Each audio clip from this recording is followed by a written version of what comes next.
Passa-se a ordem do dia. Item único. Denúncia por crime de responsabilidade número 1 de 2015 dos senhores Hélio Pereira Bicudo, Miguel Reale Júnior e Janaína Conceição Pascoal. Votação em turno único do parecer da Comissão Especial destinada a dar parecer sobre a denúncia contra a senhora Presidente da República por crime de responsabilidade oferecida pelos senhores Hélio Pereira Bicudo, Miguel Reale Júnior e Janaína Conceição Pascoal, pela admissibilidade jurídica e política da acusação e pela consequente autorização para instauração pelo Senado Federal de processo por crime de responsabilidade. Relator, deputado Jovaí Arantes. Agora em Brasília são 5h45, vai começar a votação nominal do pedido para abertura de impeachment da presidente Dilma Rousseff. Diz o hino rio-grandense: sirvam nossas façanhas de modelo a toda a terra. Estamos legitimados pelo povo brasileiro para dizer um basta na roubalheira. É sim de esperança num novo futuro para o nosso Brasil. Contra o golpe, em defesa da democracia e do respeito ao voto do cidadão brasileiro, eu voto com toda a convicção. Não é esse golpe, não é esse impeachment. Eu estudei esse processo e posso afirmar sem medo de errar que o parecer do relator está de acordo com a Constituição, com as leis que regulam o impeachment e com o regimento interno desta Casa. Por isso eu voto sim ao prosseguimento do processo.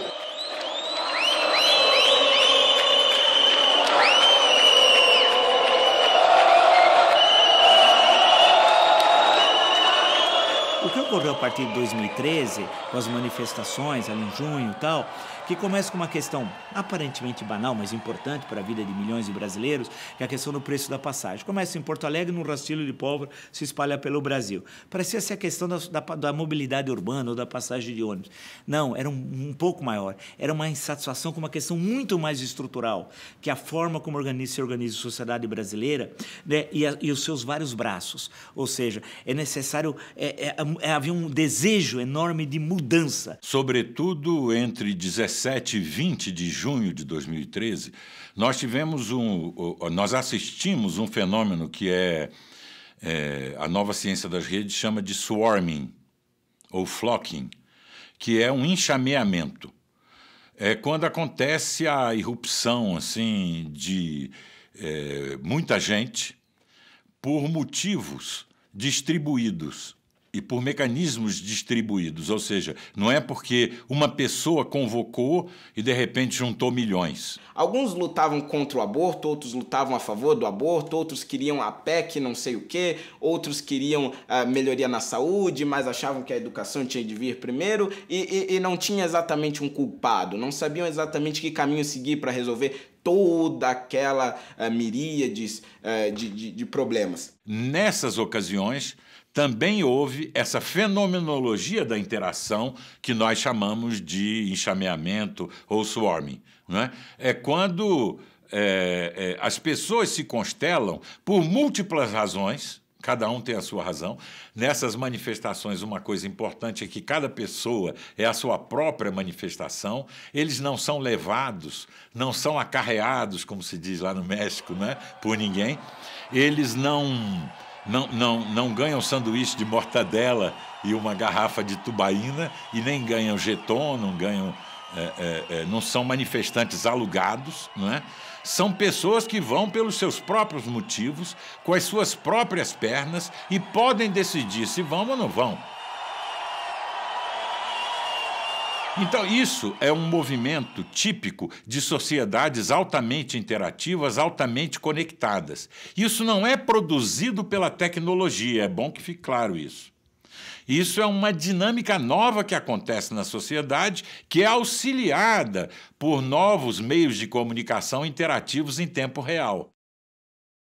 Como primeiro diagnóstico, a gente tem que ter em mente que é a crise mais longa e mais intensa que o país passa. E muitas pessoas se perguntam como é que chegamos aqui se tudo corria muito bem em 2010. O mundo viveu um ciclo econômico longo ao longo da primeira década do século XXI, chamado de superciclo de commodities, com a alta dos preços das matérias-primas básicas e dinamizado pela economia chinesa.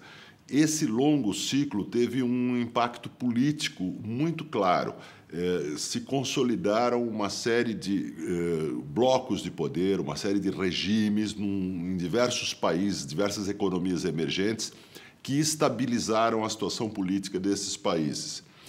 Um exemplo é o putinismo, né, de Vladimir Putin na Rússia, Erdogan na Turquia, e na América Latina o kirchnerismo, na Argentina, o chavismo na Venezuela e o lulopetismo no Brasil. Esses regimes são todos uns diferentes dos outros, mas todos eles se caracterizam por um aumento da participação do Estado na economia, do dirigismo estatal na economia e por traços autoritários mais ou menos pronunciados, né?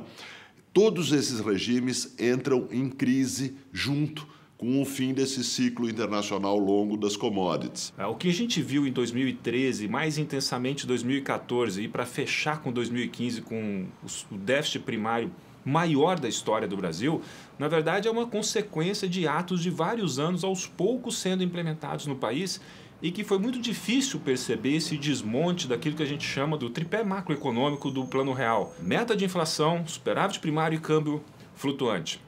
Aos poucos, esses três elementos foram se perdendo no país.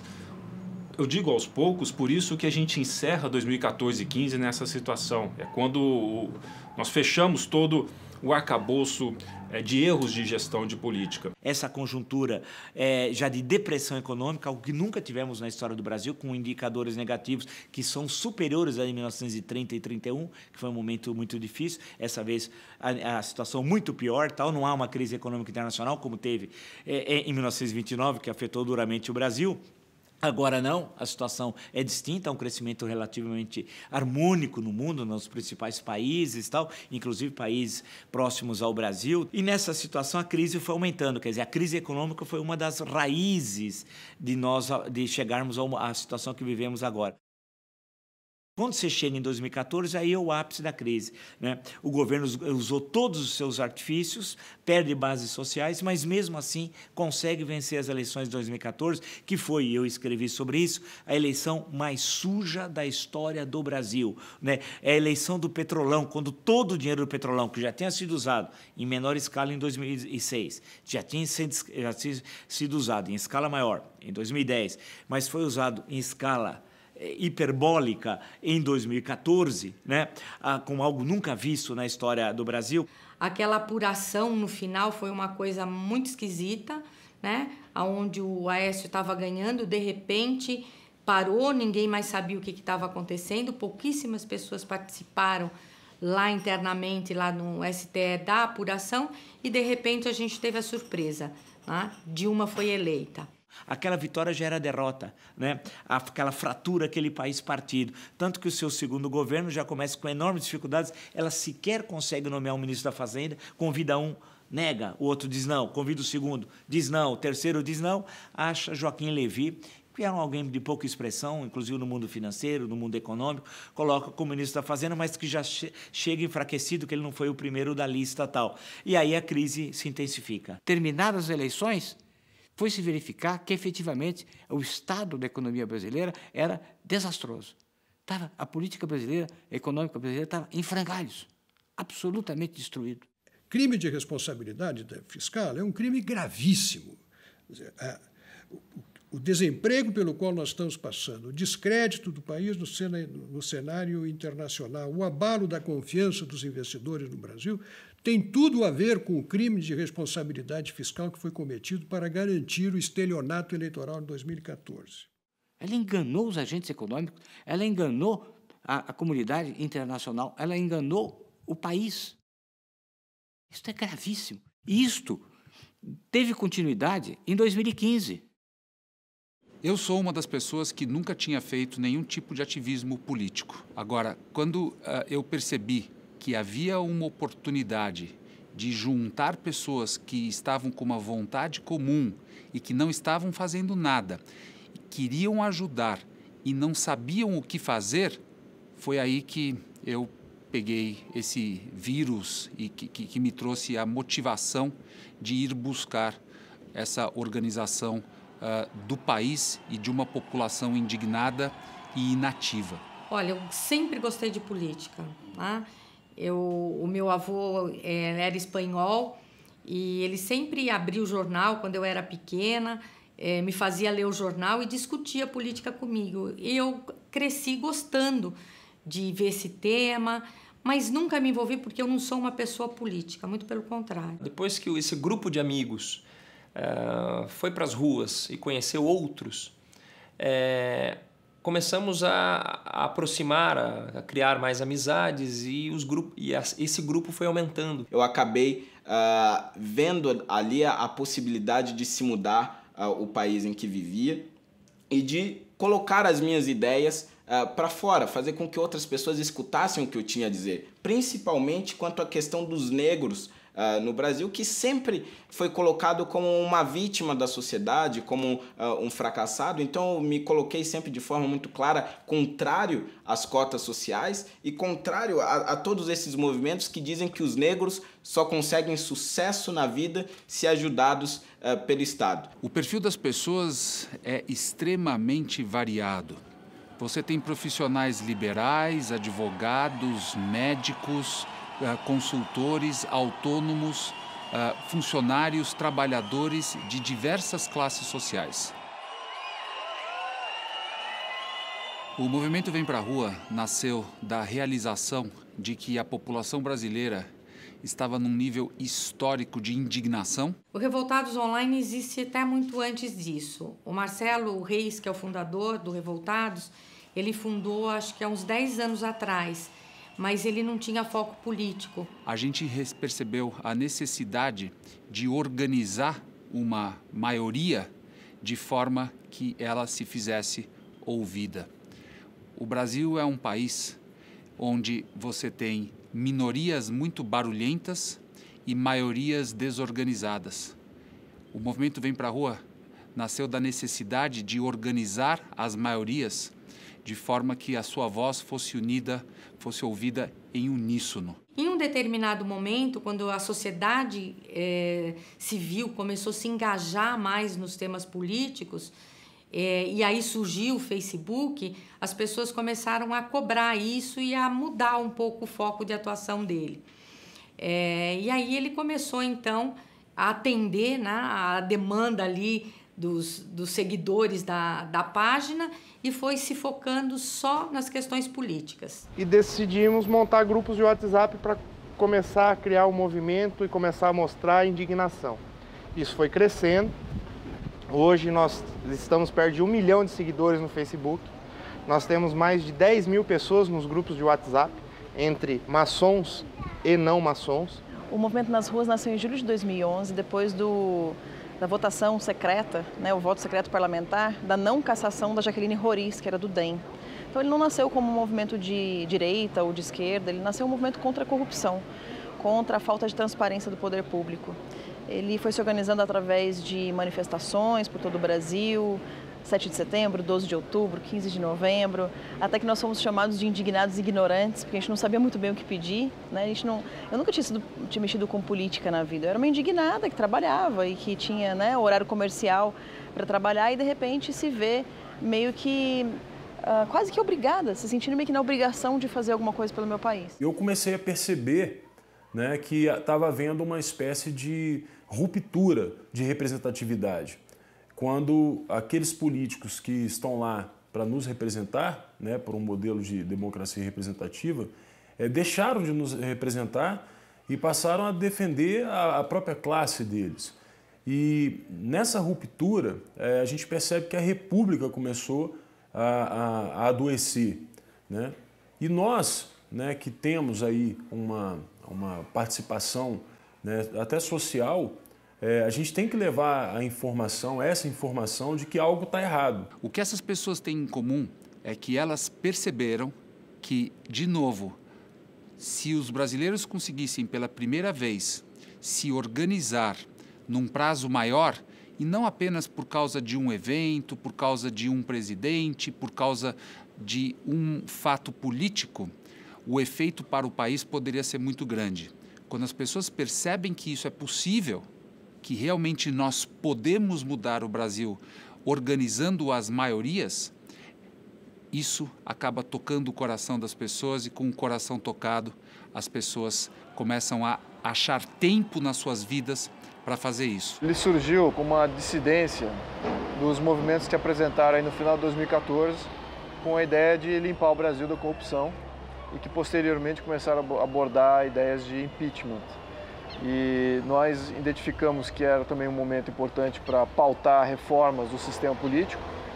E então nós vimos que os movimentos que estavam se mobilizando não tinham essa vontade naquele momento. Achavam que, de fato, teriam que esperar um segundo momento, ou seja, sequenciar as nossas reformas e não aproveitar aquele momento. O Brasil Melhor, o Avança Brasil Maçons e o Acorda Brasil eram formados por pessoas que eram muito parecidas entre si, pensavam de uma forma muito parecida e, mais do que isso, buscavam propostas para um Brasil melhor, né? Principalmente pensando aí e no depois do PT. Os movimentos de rua são um pouco o extravasamento desse pensamento para as ruas, né? Daquela coisa assim, tá, ok, aqui a gente está todo mundo masturbando o teclado, mas né, a esquerda vai para a rua e consegue o que quer. A gente tem que ir para a rua, tem que ir para a rua. Tanto é que vem para a rua, né? Nas ruas, os movimentos têm essa ideia de trazer as pessoas para a praça pública física. A banda nasce antes do primeiro protesto de 2015, né? O pessoal que toca na banda já eram amigos antes de participar diretamente ali dos movimentos.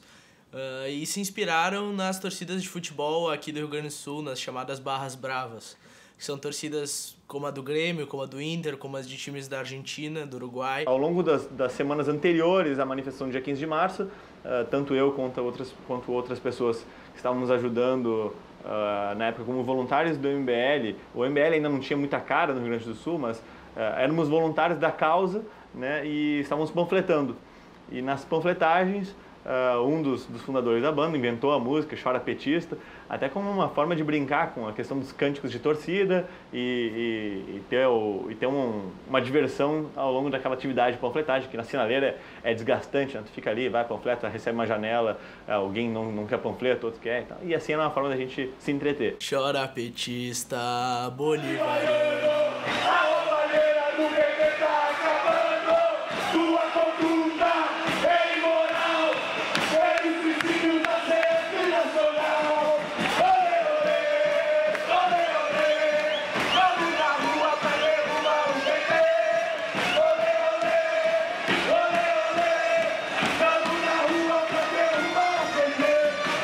Perturbava uma certa naturalidade com a qual alguns personagens envolvidos reconheciam que pagavam propina ou recebiam propina.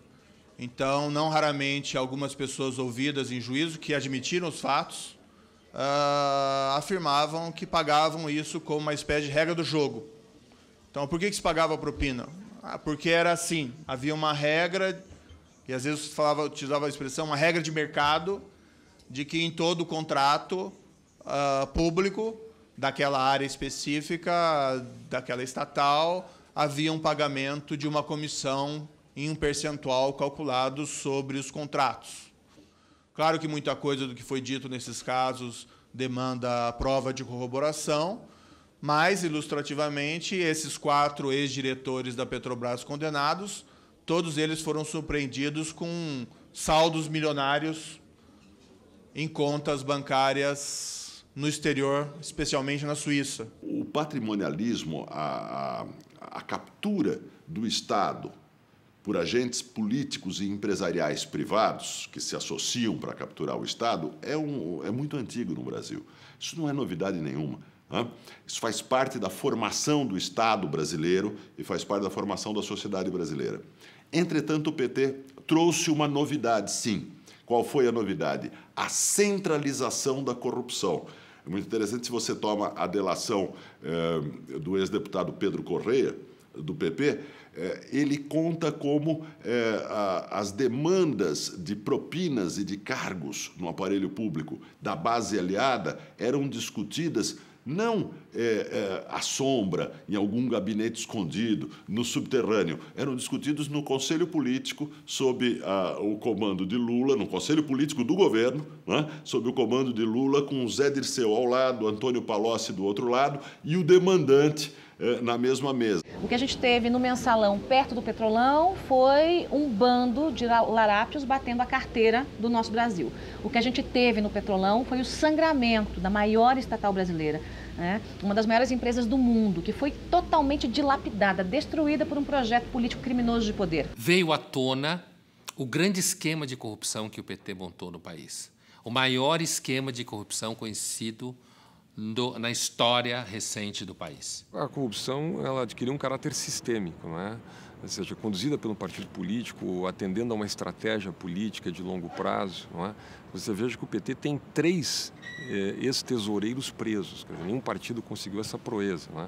Então, digamos assim, você tinha antes uma corrupção disseminada, vamos chamar assim, uma corrupção federativa, não é? Você tinha muitos partidos que cometiam eventualmente atos de corrupção de natureza relativamente isolada, não é? E a partir de um certo momento você tem uma organização do processo de corrupção. Quando você entra no mensalão e depois deriva para o Petrolão, ali você tem um esquema de poder. Não é o roubar pelo roubar. Não é a corrupção para você fazer as viagens para fora do Brasil e ostentar, né, o fruto do roubo do dinheiro público. Não, é a manutenção do poder de forma perpétua. Era isso que o PT queria fazer. A ideia de que o PT virou um partido corrupto, ele deve ter sido sempre um partido corrupto, no sentido de que ele sempre se justificou em nome da ideia de uma causa, em nome da justiça dos trabalhadores, a retórica populista de sempre. O que me pareceu mais impressionante nesse processo é que mesmo quando o processo transborda da corrupção política para a corrupção pessoal, a base política do PT não se rebela contra o partido, não é? Isso me chamou a atenção. Você não tem nenhum intelectual do PT, não é? Talvez com mínimas exceções, que tenha denunciado, por exemplo, o fenômeno Zé Dirceu, um silêncio completo, não é? O que mostra a força da ideologia. O crime, na verdade, é político, mas não no sentido de crime de opinião, porque isso é inadmissível numa democracia. É político no sentido de que é uma corrupção para financiar um esquema de poder. É a revolução pela corrupção. É uma via. Não é? Então, os que se metem nisso acabam ficando também individualmente corruptos, não é? Porque esse tipo de prática sem fiscalização, ilegal já na sua raiz, não é? Então, por isso que os governos do PT e o próprio Partido dos Trabalhadores se transformaram em organizações criminosas. Há uma incompatibilidade entre o PT, a sua forma de fazer política, e o Estado Democrático de Direito. Quem faz o mensalão e o Petrolão não pode ter vida legal. Esse terreno eu sei que é um terreno complexo e para alguns perigoso, mas para mim não é. É uma constatação que o PT faz um desserviço ao Estado Democrático de Direito. Então, hoje quase que se torna impossível compor uma maioria de bom caráter dentro do Congresso Nacional. Falta material humano, falta recursos humanos de qualidade. O Congresso Nacional se transformou realmente numa casa de negócios, e de negócios milionários que proporcionaram o que acabou acontecendo. Então, a partir dali já começava a se enxergar, a se desenhar um crime de responsabilidade. A partir disso, esse sentimento ele foi crescendo cada vez mais no início de 2015, quando, de repente, no dia 15 de março de 2015, quando muitas poucas pessoas esperavam, na Avenida Paulista reuniram-se mais de 1 milhão de pessoas pedindo a saída da presidente da República, Dilma Rousseff.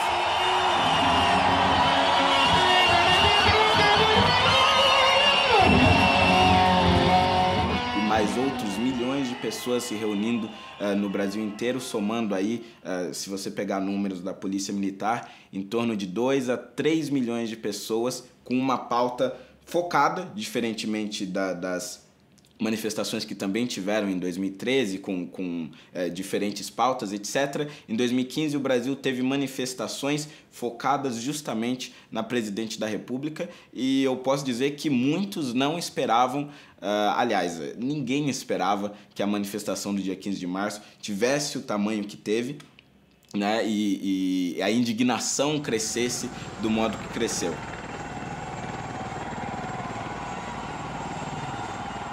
Quem vem pelo Brasil? Olha, o próximo a pisar na cabeça da jararaca aqui, que na verdade já pisa na cabeça da jararaca há alguns anos, é um grande amigo meu, eu sou fã de carteirinha, meu amigo Rodrigo Constantino. Valeu, Alexandre.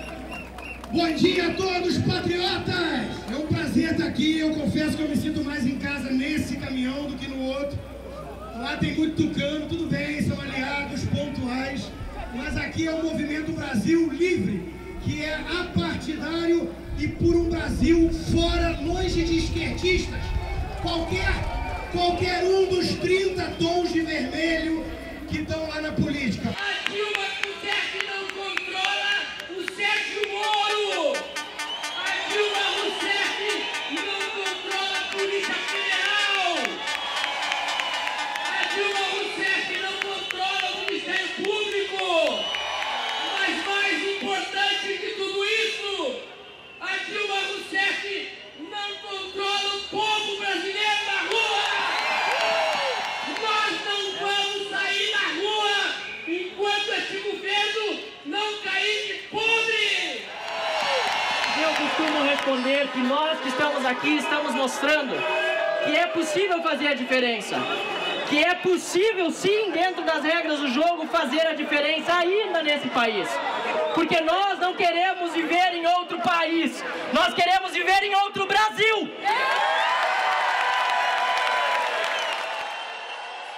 Entre o dia 15 de março e o dia 12 de abril, nós tivemos um problema muitíssimo grande, que foi a oposição da oposição. Isso é, os deputados e os senadores que faziam a oposição ao governo dentro das instituições, dentro do Congresso Nacional, não viam ali naquelas manifestações ainda motivo para que se tivesse o impeachment da presidente, que se pedisse o impeachment da presidente. Precisamos ousar e precisamos fazer com que essas pessoas que estão perdendo a esperança devido à frouxidão, devido à incompetência e devido à covardia daqueles que deveriam estar fazendo oposição nas instituições, nós, enquanto movimento social que surgimos das ruas e que viemos da sociedade, precisamos fazer algo para que essas pessoas não desistam e voltem às ruas.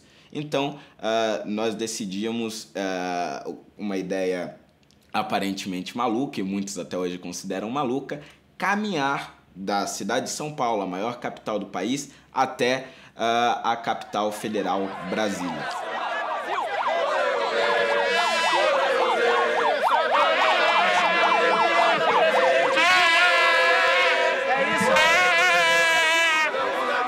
Depois do dia 27 de maio, entregamos o pedido de impeachment ao então presidente da Câmara, Eduardo Cunha, com as pedaladas fiscais, com a fraude fiscal comprovada pelo Tribunal de Contas do país.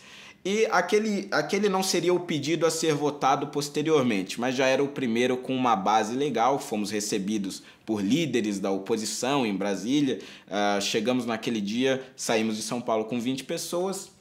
Chegamos em Brasília com cerca de 500 a 1.000 pessoas que acompanharam aquela chegada no Congresso com líderes da oposição e etc.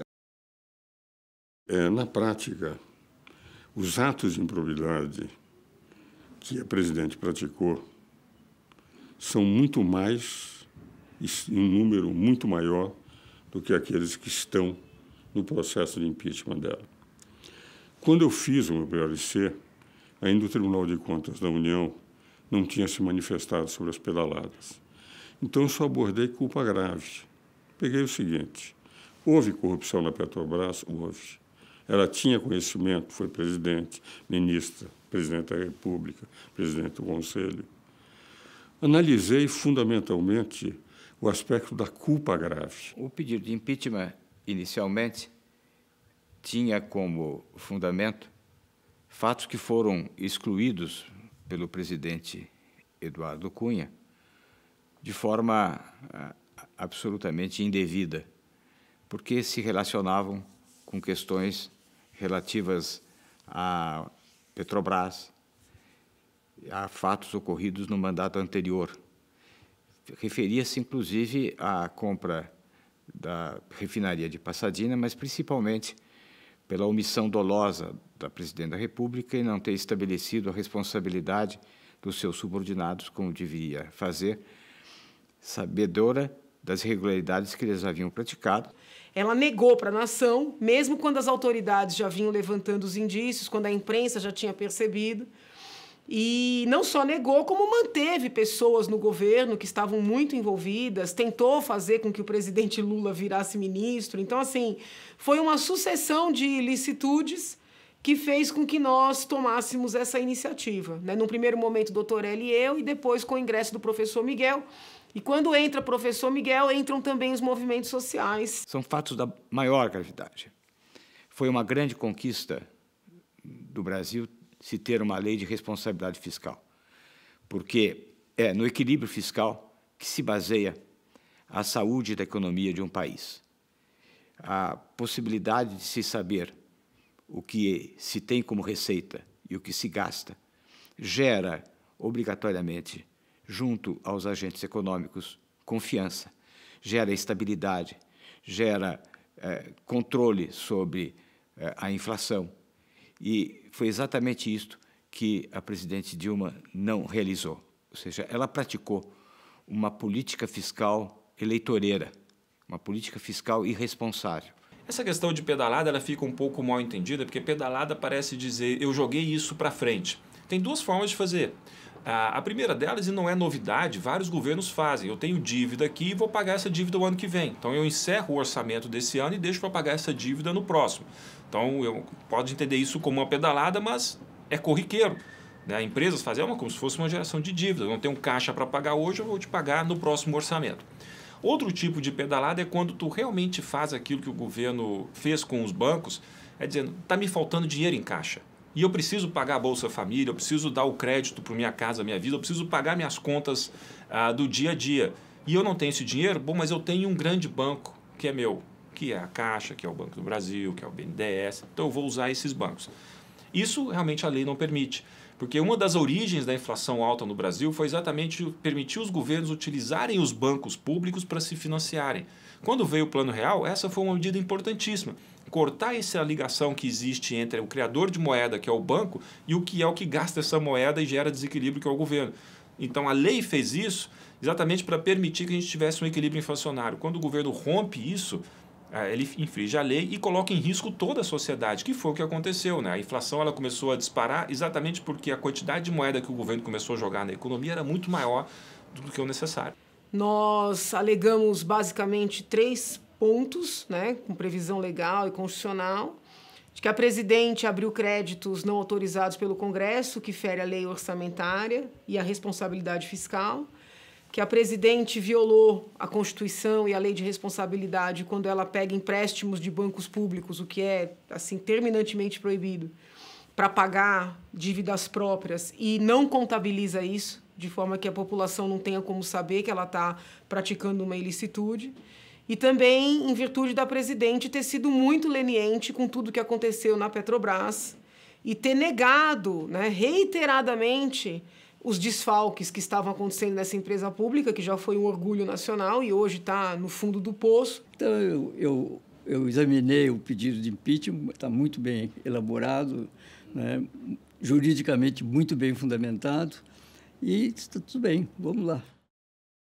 Tivemos o envolvimento de todos os conselheiros estaduais da OAB, em diversos estados nós tivemos um movimento também com os presidentes e diretores das subseções nas cidades que participaram deste debate.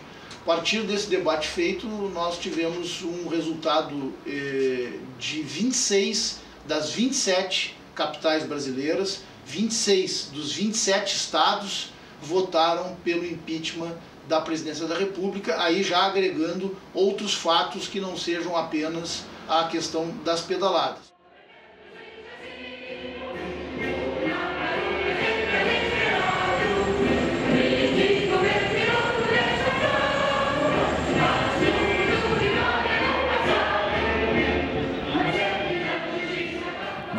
Paulista, praticamente 2 milhões de pessoas. E no Brasil inteiro, praticamente 6 milhões de pessoas.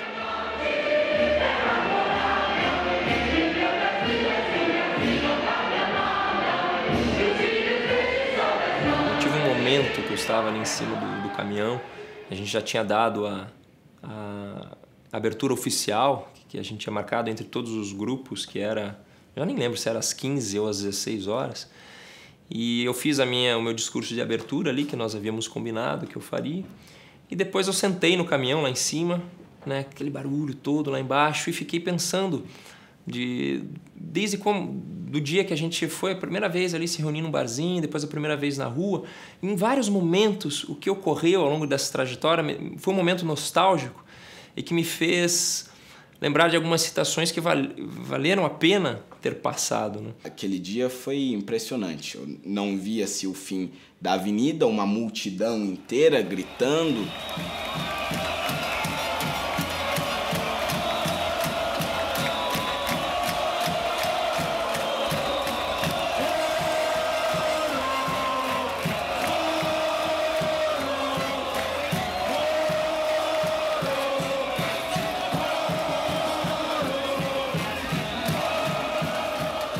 Alô? Alô? Lula, deixa eu te falar uma querida. coisa. Seguinte, eu tô mandando o Bessias junto com o papel pra gente ter ele e só usa em caso de necessidade, que é o termo de posse. Tá? Ah, tá bom, tá bom. Só isso, você espera aí que ele tá indo aí. Tá bom, tô aqui, fica aguardando. Tá? Tá bom. Tchau. Tchau, querida. Quando vazou a notícia, os áudios do Lula conversando com a Dilma, a indignação foi tão grande que a gente começou a perceber as pessoas vindo de maneira espontânea. Foi a primeira vez que a Paulista lotou de maneira efetivamente espontânea, sem ninguém ter chamado. Nós temos uma Suprema Corte totalmente acovardada, nós temos o Superior Tribunal de Justiça totalmente acovardado, um parlamento totalmente acovardado, somente nos últimos tempos é que o PT e o PCdoB começaram a acordar e começaram a brigar, sabe? Nós temos um presidente da Câmara fudido, um presidente do Senado fudido, não sei quanto parlamentar ameaçado, sabe? E fica todo mundo no compasso de que vai acontecer um milagre, que vai todo mundo se salvar. Eu sinceramente, eu estou assustado com a República de Curitiba. O Lula não entende a questão nacional, né? Ele achava que a presidência dava direito a ele de fazer o que quiser sobre o Brasil, inclusive sobre o território do Brasil e sobre os interesses estratégicos do Estado brasileiro. Porque para o PT não há diferença entre partido, governo e Estado. É tudo a mesma coisa. Então, a partir daí, você tem o chamado aparelhamento do Estado, né? Com fenômenos, então, a educação é aparelhada a partir da ideologia. O Ministério das Relações Exteriores passa a responder à ideologia do partido, é colocado um funcionário do partido como assessor internacional da presidência, disciplinando a política externa do país, o que irritou profundamente a sociedade brasileira. A televisão pública, que devia ser pública, aliás, está na lei de criação, que não pode fazer proselitismo de nenhuma natureza, é transformada numa máquina de propaganda do governo. O problema do PT não é a corrupção. A corrupção, ela é funcional para o projeto do PT, que é um projeto de manter a sociedade em guerra. E guerra não significa violência. Você pode fazer... Guerra significa construção e manutenção de inimigos. Uma das grandes funções, acho que, de um governo, especialmente de um chefe de Estado nas democracias contemporâneas, grandes, complexas, como é o caso da brasileira, é produzir uma narrativa de consenso. Vamos brincar um pouco o que o Obama faz nos Estados Unidos, não é? Não existem estados vermelhos, não existem estados azuis, existem os Estados Unidos da América. Isso parece uma frase de efeito, mas ela contém uma narrativa de construção do consenso. Quer dizer, e o PT esqueceu, quer dizer, o PT não soube fazer isso. Deputada Bruni, do PR. Agora em Brasília, 9h38. Senhor presidente, votar sim pelo impeachment é muito mais fácil. Mas eu nunca corri atrás de alguma coisa que fosse fácil na minha vida. Por isso eu voto contra, porque eu sou PR e não sou covarde. Trago também a bandeira da minha cidade, São Bernardo do Campo. E é pelo Brasil, por São Bernardo, que nós votamos sim pelo impeachment da presidente. Estou em defesa da democracia, em defesa da Constituição, em defesa de homens e mulheres que estão na rua hoje e que estiveram sempre nas ruas em defesa da democracia, meu voto é não. O PT rasga a Constituição no Rio e rasga a Constituição aqui. O meu voto é sim! Eu vou votar sim! Sim pelo Brasil, sim pelo Nova Iguaçu, sim pelo nosso país e sim pelo meu partido, o Partido Brasileiro, e por todas as republicanas também. Muito obrigada. Por favor, vamos respeitar o voto. Por favor.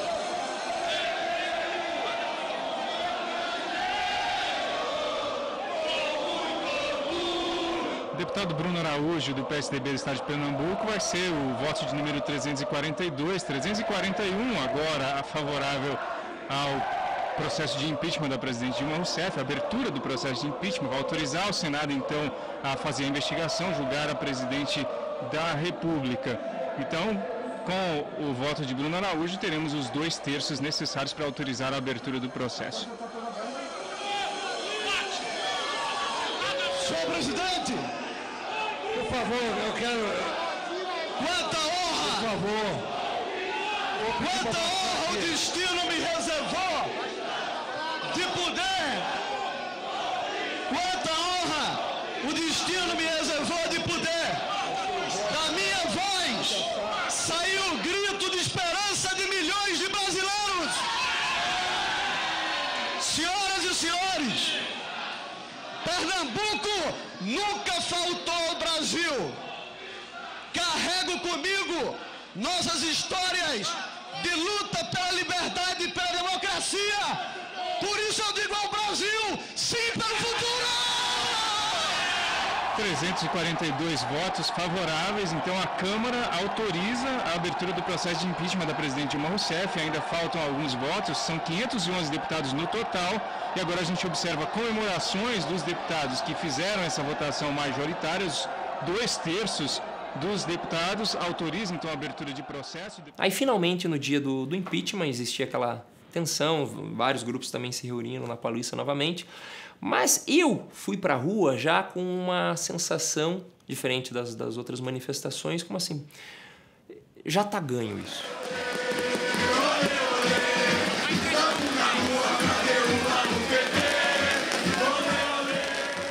O impeachment é um fato político, é um processo político, e isso significa, envolve várias facetas. No caso da Dilma, o que aconteceu, como cereja do bolo, é o fato de que ela estourou as contas públicas, as chamadas pedaladas fiscais. Ela levou a uma exaustão do Estado, certo? Enganando, tomando dinheiro emprestado e não pagando dentro do próprio Estado, certo? Isso daí é, sem dúvida nenhuma, uma forma de irresponsabilidade. Quando a gente diz que o impeachment tem uma natureza jurídico-política, não significa que ele vá ocorrer por motivos políticos. Significa que o fundamento é jurídico, mas o julgamento é feito por políticos, entendeu? É nesse sentido que é natureza mista. Não pode haver golpe quando você segue a Constituição do seu país. Não pode haver golpe quando a instância jurídica ou judicial que interpreta a Constituição, que é o Supremo Tribunal Federal no Brasil, a Suprema Corte, não é? Estabeleceu o rito para um processo que é constitucional, que é o processo de impeachment. A presidência comunica ao plenário que, de acordo com o artigo 47 da Lei 1079 de 1950, a votação da matéria será procedida pelo processo nominal no painel eletrônico e depende, para a sua aprovação, do voto da maioria simples da composição da Casa. Senhor presidente, senhor relator, senhores senadores, senhoras senadoras, faço, em nome da senhora presidente da República, a manifestação final da defesa nesta etapa do processo. E de imediato gostaria de afirmar que, por opção do povo brasileiro, votada nas urnas, a Constituição adotou a forma presidencialista de governo. No presidencialismo, não se destituem governos por uma vontade política. no presidencialismo, se exigem pressupostos jurídicos que permitam que um governo legitimamente eleito tenha o seu mandato extinto. E agora, com a decisão final do ministro Theory, deixa claro o quanto o processo de impeachment da presidente da República está correndo dentro das normas pré-estabelecidas pela legislação. Mas eu quero, senhor presidente, parabenizar também a toda a população brasileira. Foram eles, indiscutivelmente, que nesse novo modelo de exercer cidadania com interlocução direta com os movimentos sociais, as redes sociais, e com isso produziu isto que hoje chega ao Congresso Nacional. O Congresso foi provocado pelos cidadãos para poder se pronunciar diante de tanto desmando instalado nesses últimos anos. A imprensa livre do nosso país nos trouxe até aqui. Apesar das tentativas de cerceá-la, de silenciá-la, foi a imprensa livre do nosso país que mostrou à nação inteira o que estava acontecendo espontaneamente nas ruas do Brasil, para que nós pudéssemos compreender esse instante a partir do seu início. E o começo deste capítulo importante da história do Brasil, infelizmente, foi escrito através de mentiras. Nós não temos a conquista suficiente do exercício da tolerância para deixar no passado o autoritarismo, a ignorância fascista e, infelizmente, cresce entre nós aqueles que acham que a violência e a força devem prevalecer. Líderes de direita incitam manifestações contra minorias, contra negros, contra homossexuais, contra mulheres, contra os pobres. Quais são os pressupostos necessários para que exista uma interrupção de mandato no nosso país de chefe de executivo? O artigo 85 é claríssimo. Existe um ato atentatório à Constituição, um ato, portanto, ilegal, um ato, portanto, gravíssimo, um ato, portanto, doloso, caracterizado pela má-fé do presidente da República. A defesa da senhora presidenta Dilma Rousseff afirma: não existem crimes de responsabilidade caracterizados nesse processo. A presidente da República atentou contra o artigo 85, inciso 6 da nossa Constituição. A presidente Dilma descumpriu os artigos 10 e 11 da Lei 1079. A presidente Dilma promoveu a maior fraude fiscal já vista no nosso país. E cada vez mais as pessoas começam a vincular, a associar esta que é a mais grave e profunda crise do nosso país com os delitos por ela praticados. Está encerrada a votação, nós vamos proclamar o resultado.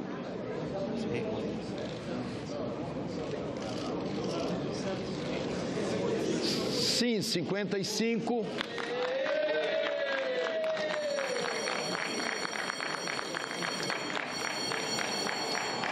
Não, 22. O parecer foi aprovado.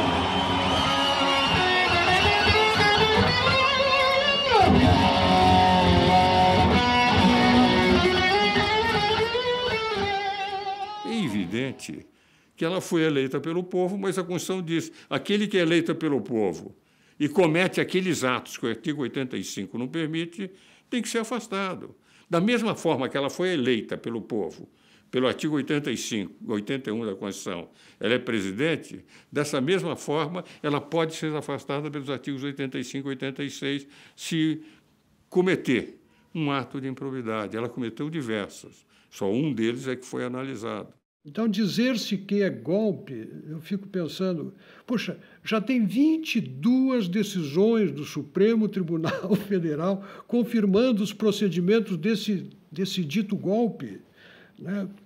Congresso, a Câmara dos Deputados, Senado Federal, se manifestando por amplas maiorias Então, o discurso do golpe é um discurso que não se sustenta e não tem perna que o aguente, a não ser esta competência que sempre caracterizou o Partido dos Trabalhadores de proclamar mentiras como se verdades fossem. De repente, o PT vê acontecer tudo isso, mas não consegue identificar quem é o líder. São muitos líderes, são muitos microlíderes, né? Que é uma característica também desse enxameamento ou swarming que eu mencionei. Então, diante disso, qual é a explicação que o partido pode dar? Ele diz, não, isso é... Alguém está tentando alterar a minha hegemonia, o meu comando, o meu controle. E isso é um golpe. Na verdade, não houve golpe no Brasil, coisa nenhuma, porque aqui se seguiu completamente os ritos constitucionais, as leis existentes. Eu acho que a lição, para mim também, foi não ter medo, né? Eu acho que quando a sociedade brasileira rompeu a barreira do medo, o projeto criminoso de poder do PT foi destruído. Era questão de dar um passo à frente, havia um receio de dar aquele passo à frente. Quando foi dado o passo à frente, isso acabou, mas é uma lição que nós temos que aprender para o futuro. Nunca mais entregarmos ao poder a aventureiros, a criminosos, aqueles que querem asfixiar a sociedade civil e impor a ditadura. Nós temos de aprender com os erros históricos, não é jogar para baixo do tapete, é ler o que ocorreu, entender por que ocorreu dessa forma, para nunca mais repetir esse grave equívoco.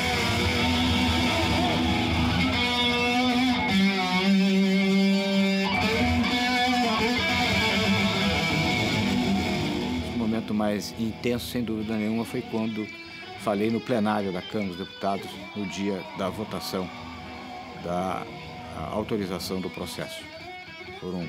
Falei pouco tempo, 20 minutos, mas foi um momento de muita vibração e de muita expectativa na votação, quando eu disse aos deputados que eles eram os libertadores, quando eu disse aos deputados que eles estavam eliminando a aflição do mal que nos afligia.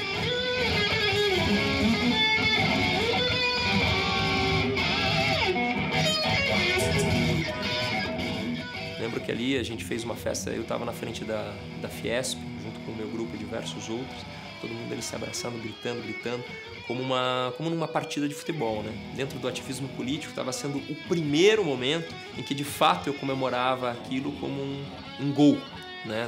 Um gol que deu a vitória ali ao campeonato para um determinado time, sabendo que, né, era apenas mais um passo.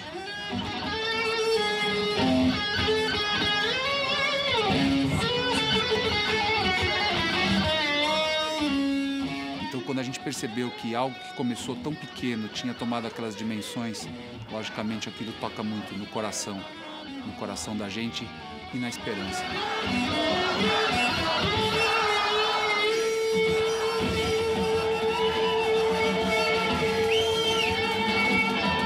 Corrupção existe em todos os lugares, então vai ser uma luta constante, longa.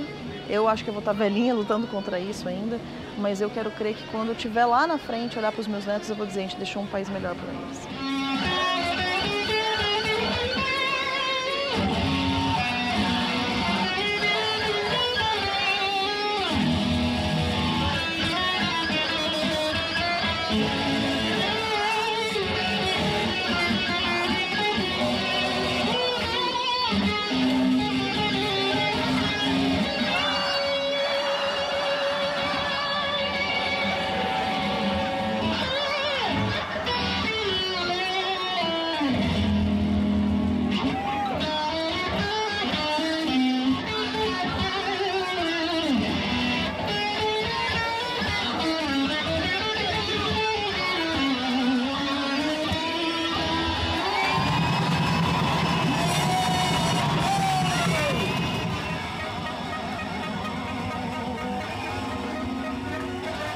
Eu sonho com um Brasil livre, próspero e que dê o devido reconhecimento aos empreendedores que são os verdadeiros criadores de riqueza do nosso país.